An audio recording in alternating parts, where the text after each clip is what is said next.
आप देख रहे हैं सूत्रकार समाचार। नमस्कार, मैं प्रेरणा चौरसिया, आप देख रहे हैं सूत्रकार समाचार। जिस तरीके से ईडी के छठे समन को भी सीएम हेमंत सोरेन ने दरकिनार करते हुए अपने पूर्व निर्धारित कार्यक्रम आपकी सरकार आपके द्वार योजना में जाना ज़्यादा उचित समझा, इसी के साथ साथ झारखंड में जो है वो राजनीतिक पार्टियों में बयानबाजी तेज हो गई है। विपक्ष की भूमिका में बैठी हुई बीजेपी और आजसू अपनी अपनी बयान जारी कर रही है और बयान जारी करने के बाद उनका कहना है कि जिस तरीके से सीएम को ईडी का छठा समन गया है तो सीएम हेमंत सोरेन को ईडी का सम्मान करते हुए ईडी दफ्तर जाना चाहिए और जो भी सवाल है उन सभी सवालों के जवाब उन्हें देने चाहिए, क्योंकि जिस तरीके से समाज में एक रूपरेखा तैयार हो रही है, मुख्यमंत्री एक योग पद पर बैठे हुए हैं, जिस तरीके से वो अपनी छवि बनाते हुए नजर आएंगे वही छवि जो है वो राज्य के लोगों पे प्रभाव करेगी।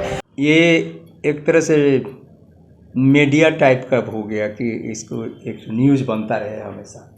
ईडी समन करता है, वो नहीं जाते हैं, बड़ा बड़ा छपता है, वो भी सोचते हैं कि एक न्यूज़ तो हमारा छपिए रहा है। कितना दिन तक ऐसा चलेगा? अब इसको गंभीरता से लेना चाहिए और इससे तो ईडी का भी साख गिर रहा है और एजेंसी के ऊपर ये हो रहा है।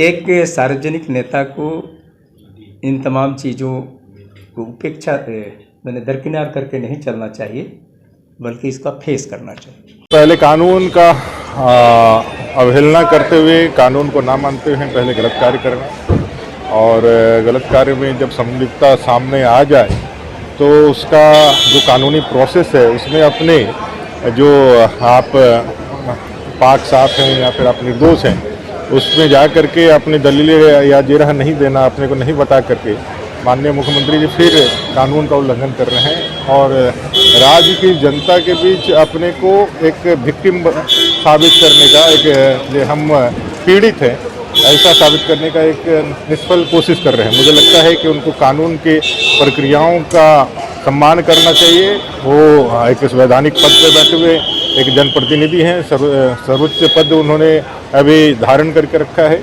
पद और गोपनीयता की शपथ ली है, संविधान को मानने की शपथ ली है, तो उसका मानना चाहिए। नहीं तो क्या है कि आप नहीं मानिएगा तो देश के अंदर तो कोई, झारखंड के अंदर तो बाकी लोग भी इसी तरह से जो है अपने आप को कानून से ऊपर समझ रहे हैं। इसलिए आम या खास के अंदर में जो उनके गुर्गे हैं या उनके लोग हैं वो भी इस तरह कानून तोड़ने का काम कर रहे हैं। जेल के अंदर हत्याएं हो रही है, जेल के अंदर षड्यंत्र रचे जा रहे हैं। आप कुछ गलत करते हैं तो इतिहास गवा रहा है, कोई आपको नहीं बचाता है। कुछ टाइम बिंग आप जो है उसके लिए बच सकते हैं, लेकिन हमेशा के लिए नहीं बच सकते हैं। न्याय होगा ही, और आप अगर यदि निर्दोष है तो कोई आपको फंसा भी नहीं सकता है। तो इस दोनों चीज़ों में माननीय मुख्यमंत्री जी को अभी देखने से लगता है कि भी अपने आप को गिल्ट उन्होंने मान लिया है, इसलिए उसका जो है वो सामना नहीं कर रहा है। आरोपी समझकर बुला रहे हैं या फिर सहयोगी समझकर? ये तो उनके पास जा करके उनको कहना चाहिए। अगर यदि उनको न्यायालय से यदि राहत मिलता, वो कहते हैं कि भाई हमें जो है राजनीतिक कारणों से प्रताड़ित किया जा रहा है, तो देश के अंदर अपना जो है न्यायालय है और न्यायालय व्यवस्था में सबको राहत मिलती है। जितने भी ईडी या इस तरह की जो भी कार्रवाई हुई है, किसी को भी अभी तक ना बेल मिला है ना किसी प्रकार का राहत मिला है, और ऐसे समय में वो कोर्ट में भी क्वेश्चन उठाने लगते हैं। तो सारा लोग गलत होगा और आप ही सही होंगे, आपका परिवार, नेहरू गांधी परिवार ही सही होगा, ऐसा तो नहीं हो सकता। कानून अपने जगह काम करता है। आपको यदि लगता है कि भाई आपने कुछ गलत नहीं किया है तो जाकर के वहाँ खड़ा होकर के कहिए, बताइए कि भाई हमने गलत नहीं किया है। अब देखने वाली बात रही कि जिस तरीके से बीजेपी और आजसू अपने अपने बयान दे रही है, ऐसे में अब ईडी का अगला कदम क्या कुछ होता है? क्या ईडी दोबारा से जो है वो 7वीं बार सीएम को समन भेजती है या फिर क्या कुछ अपने ये में फैसले लेती है? क्योंकि सीएम की ओर से, सीएमओ ऑफिस की ओर से एक पत्राचार आया है, लेकिन उस पत्र में क्या कुछ लिखा हुआ है ये बातें अभी तक निकल करके सामने नहीं आई है। तो ये सारी बातें देखने वाली रहेगी और ये सारी चीज़ों का जो स्पष्टीकरण है वो आने वाले समय में हो सकेगा। फिलहाल हमारी खबर यहीं तक। ऐसी खबरों के लिए आप मेरे साथ बने रहे। मैं प्रेरणा चौरसिया, सूत्रकार समाचार।